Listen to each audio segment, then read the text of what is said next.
याकूब और एसाव की कहानी। बहुत समय पहले इसहाक और रिबका के दो बेटे थे, जुड़वां बेटे।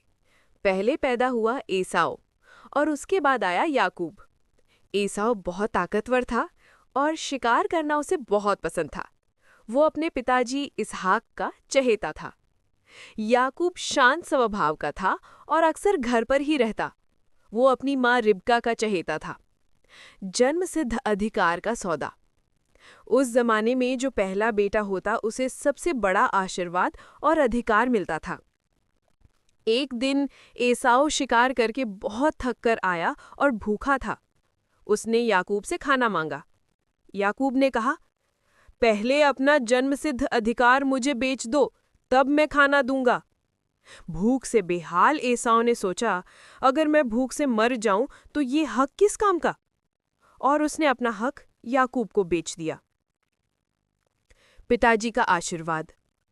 जब इसहाक बूढ़े और लगभग अंधे हो गए तो उन्होंने एसाव को बुलाकर कहा, जाओ शिकार करके मेरे लिए स्वादिष्ट खाना बनाओ, फिर मैं तुम्हें आशीर्वाद दूंगा। रिबका ने ये बात सुन ली। वो चाहती थी कि आशीर्वाद याकूब को मिले, तो उसने याकूब को तैयार किया।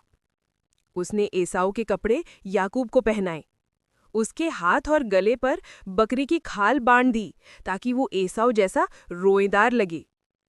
याकूब पिताजी के पास गया और कहा, पिताजी, मैं आपका बेटा एसाव हूं। इसहाक ने छूकर देखा और कहा, आवाज तो याकूब की लगती है, मगर हाथ एसाव के हैं।